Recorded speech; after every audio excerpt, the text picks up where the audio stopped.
Dios te bendiga, Dios te guarde, te habla tu hermano y amigo Reverendo Raymond Rivera Martínez, es obispo de la Iglesia de Dios Pentecostal Movimiento Internacional. En esta hora te quiero hablar bajo el texto tema, está en 2 Timoteo 3:1. También debes saber esto, que en los postreros días vendrán tiempos peligrosos. Este es tu programa que habla de los tiempos de desafío. Ese es el título de este programa y el texto tema 2 Timoteo 3:1. En los postreros días vendrán tiempos peligrosos. El tema que vamos a tratar hoy es cómo los fariseos y saduceos se enfrentaron a los tiempos de desafío contra Jesús. Los fariseos y saduceos, y permítame en el sarcasmo, todos esos feos, respondieron de manera diferente a Jesús, pero coincidieron en oponerse a él cuando vieron que su enseñanza y autoridad desafiaban a su posición religiosa y social. Paradójicamente, los tiempos de desafío para ellos revelaron el estado de su corazón. Respondieron en primer lugar con incredulidad en vez de usar la fe. No se les olvide, saduceos y fariseos, líderes religiosos, unidos por todo lo que tenía que ver la religión de la época, desunidos en algunos puntos como la resurrección de los muertos, pero se mantenían unidos dirigiendo el pueblo en lo que tiene que ver con la parte religiosa. Aunque ellos fueron testigos de ver milagros extraordinarios, se fueron endureciendo poco a poco en su corazón. Tenga cuidado. Usted y yo podemos ser líderes religiosos, pero tengamos cuidado en asumir posturas que nos vayamos endureciendo poco a poco. Mateo 12, 38 al 39, le pidieron una señal al Señor, pero ya habían visto muchas señales, habían visto sanidades, milagros, palabra correcta, unción al predicar. Predicaba como quien tiene autoridad y no como ellos mismos, pero pidieron señal.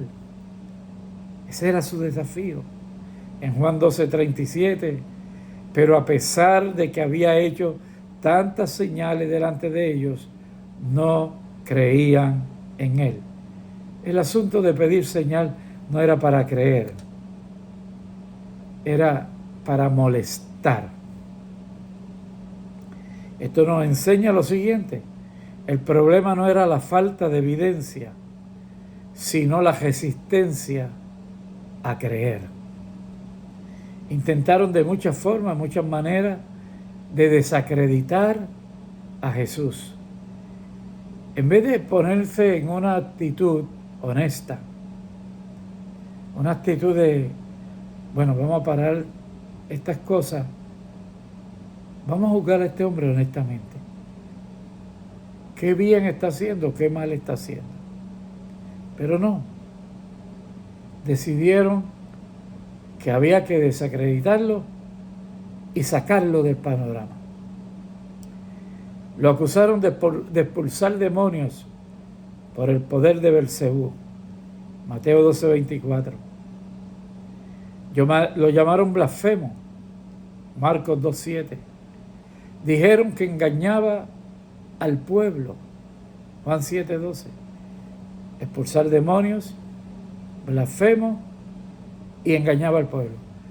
El expulsar demonios no era el pecado, es que ellos dijeron que era por el poder de Belcebú. En otras palabras, para ellos Jesucristo era un agente de Satanás contra Satanás. Mire hasta dónde llegaron.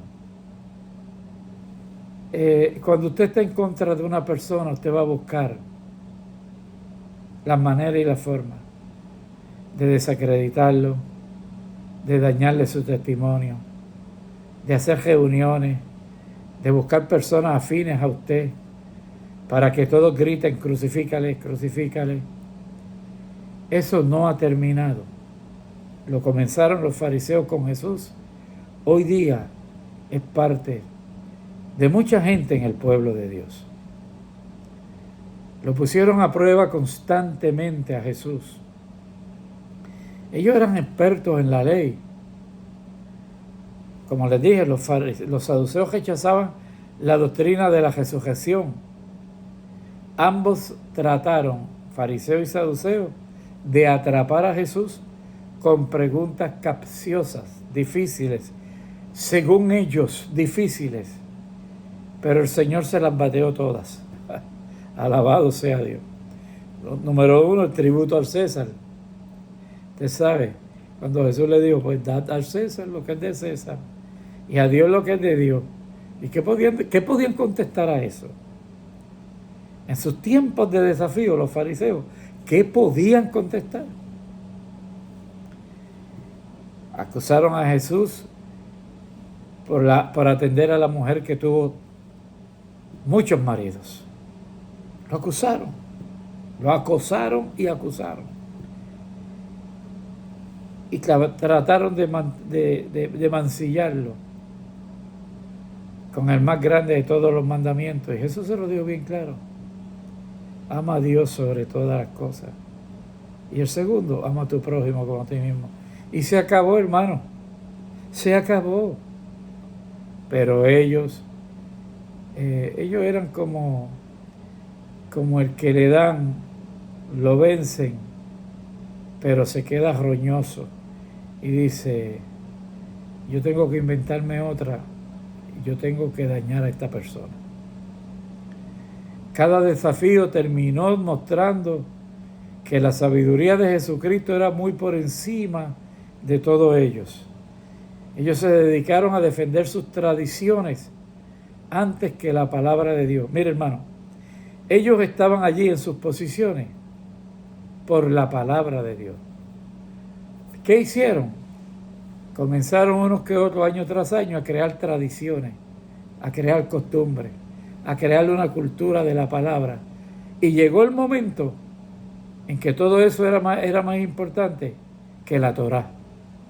Es que mire, ahí tenía que venir Jesús. Jesús los reprendió, porque ellos daban más valor a las tradiciones que a los mandamientos divinos.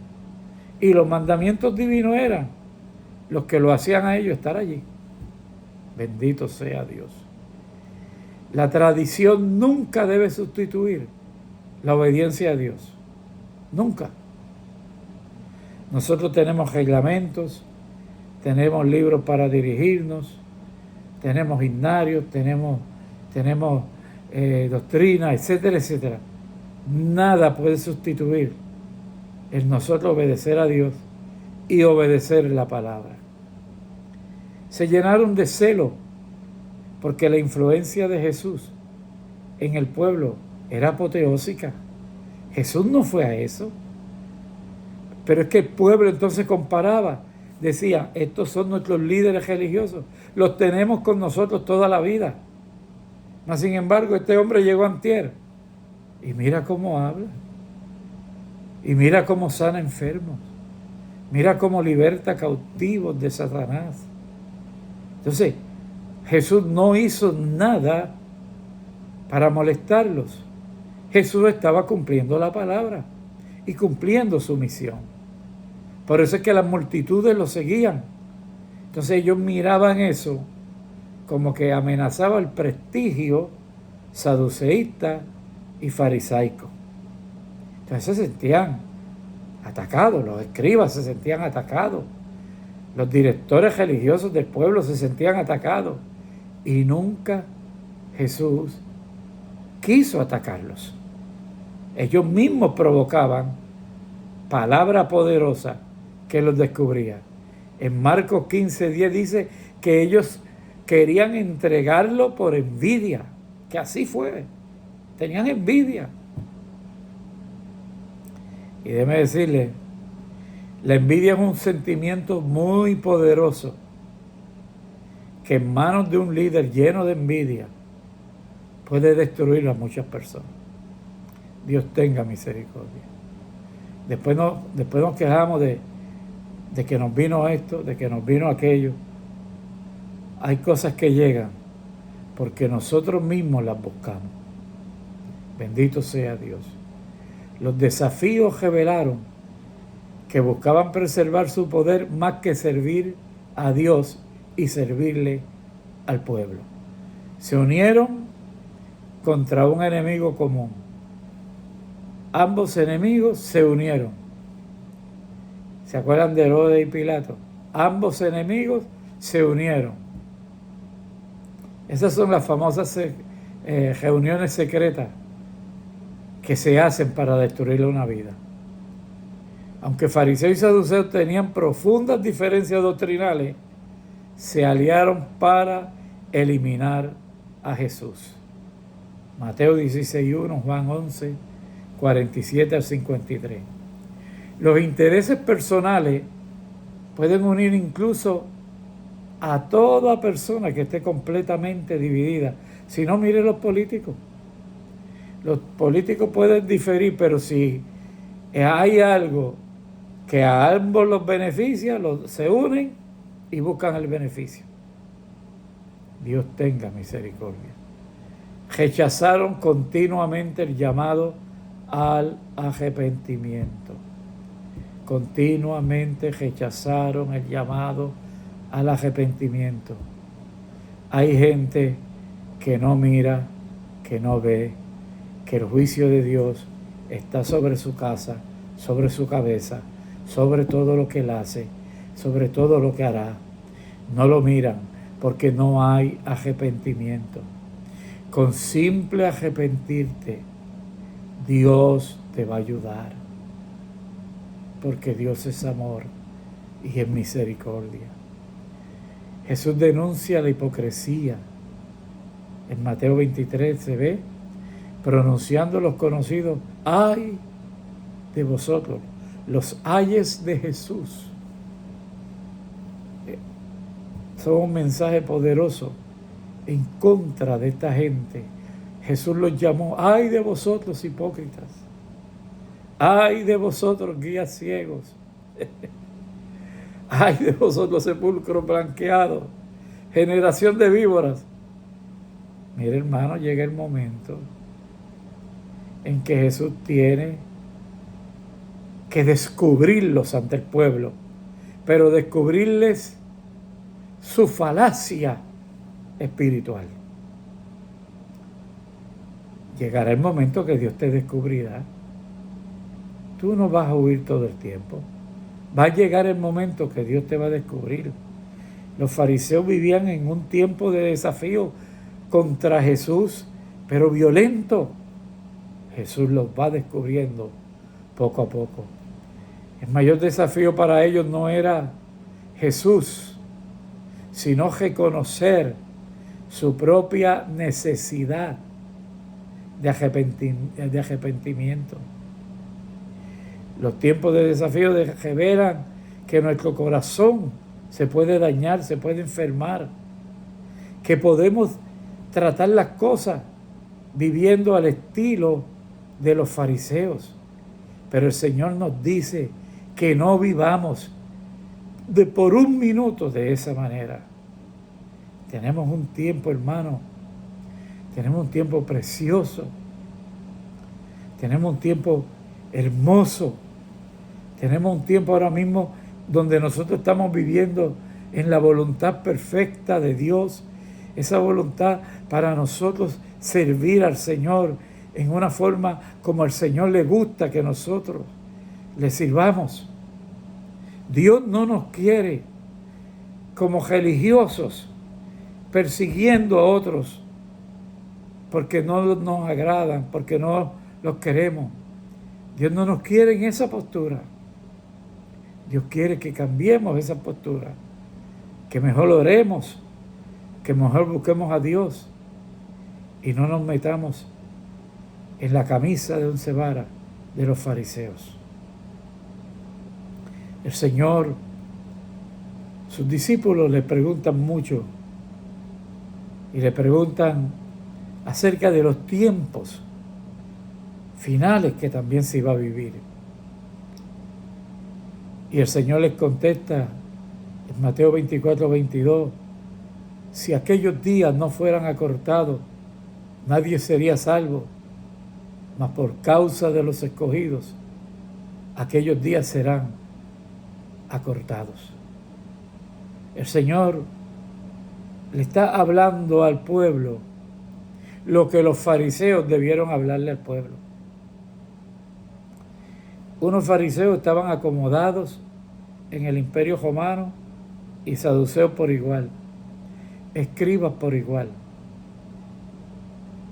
Había gente que le llamaban publicanos, ustedes saben, que trabajaban para el imperio romano, acomodados.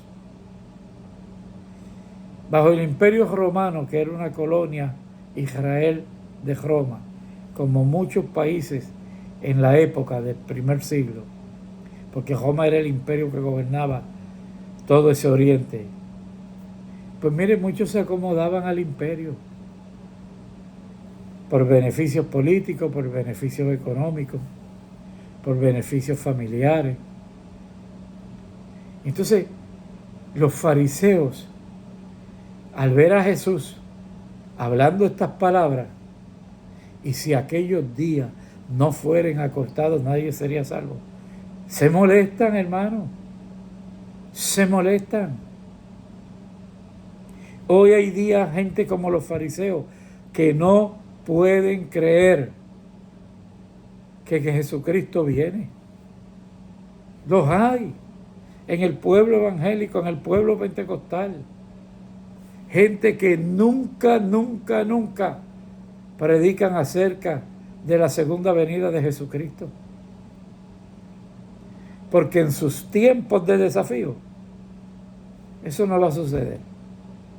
Entonces, Jesús le sigue diciendo a los discípulos, porque se levantarán falsos cristos, falsos profetas, y harán grandes señales y prodigios, de tal manera que engañarán, si fuere posible, aún a los escogidos.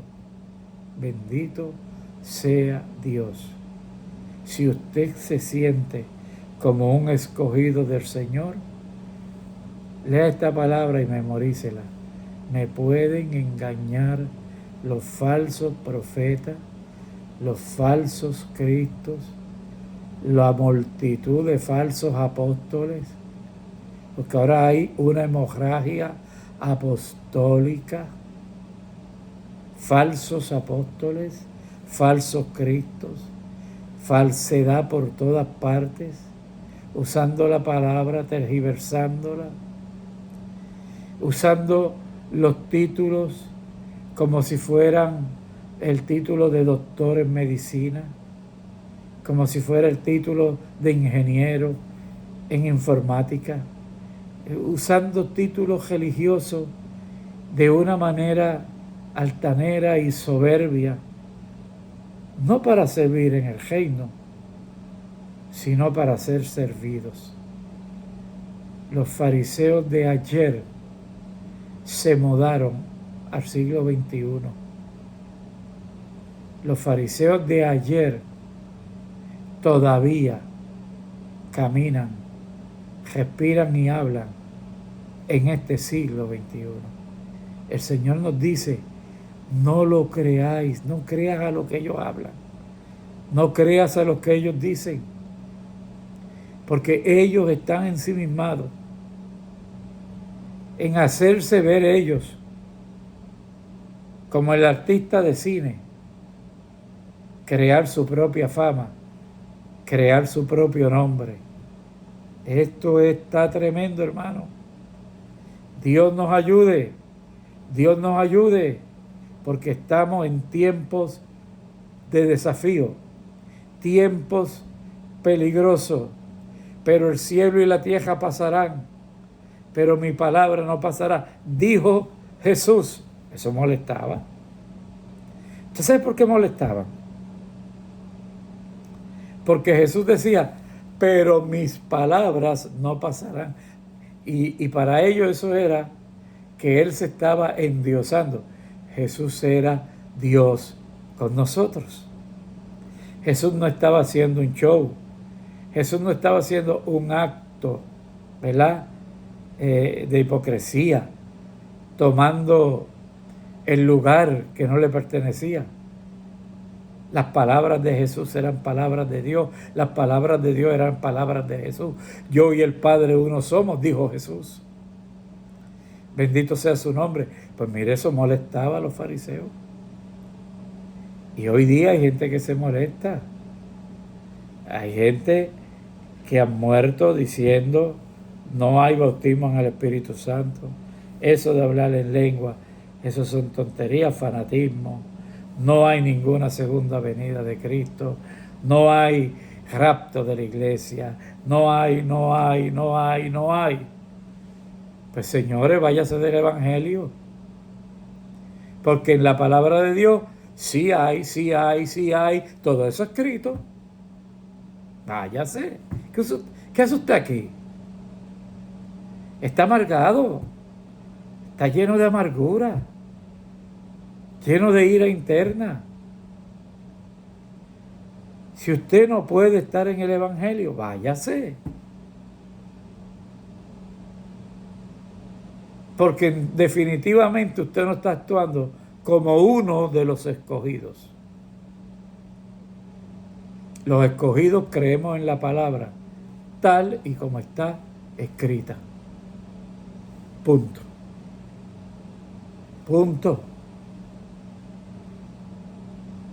Y hay gente que puede diferir de mi persona, pues seguro.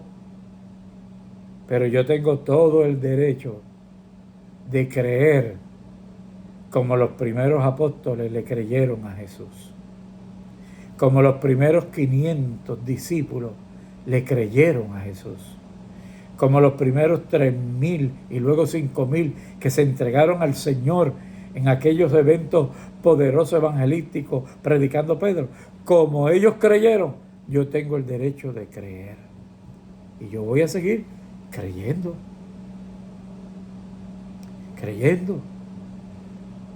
En los días de Noé, dijo Jesús, antes del diluvio, estaban comiendo, bebiendo, casándose, dándose en casamiento, hasta el día en que Noé entró en el arca. No entró en el arca. El arca se cerró. Fue sellada de tal manera que no había manera de entrar a ella después de cerrada. Se abrieron los cielos.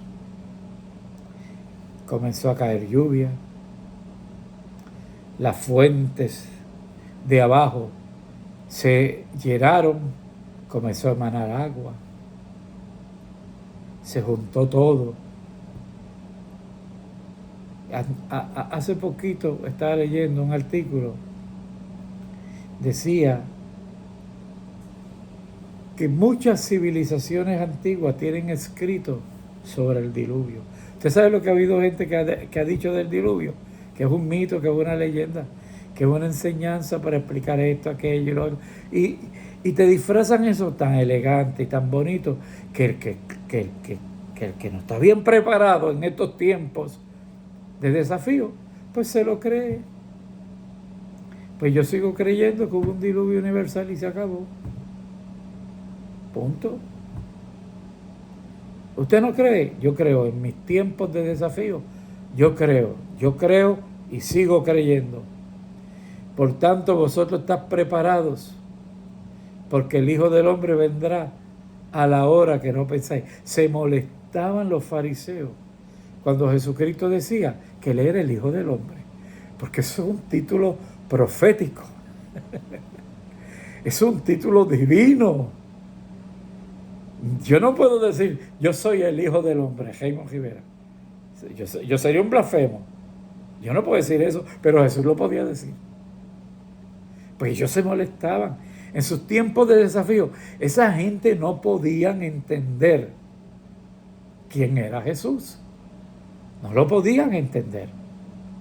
Por lo tanto, todo lo que hablaba Jesús era una incomodidad enorme, enorme, enorme. Les quiero terminar con este breve verso. Bienaventurado aquel siervo al cual, cuando su Señor venga, le halle haciendo así. Yo quiero que el Señor me halle haciendo así, hablando la palabra, predicando la palabra, viviendo la palabra, entregado a la palabra, siendo un creyente fiel a la palabra. Porque en mis tiempos de desafío, yo no imitaré jamás a los fariseos, saduceos, escribas y toda esa gente. Yo imitaré a todo aquel que siguió a Jesús. Buen Dios y Padre nuestro, que tu bendición sea sobre todo el que oye, sobre todo el que ve, y que en estos tiempos de desafío no quiten su mirada de Jesús, de la palabra, del Espíritu Santo, de la unción. Que el Señor te bendiga y que el Señor te guarde.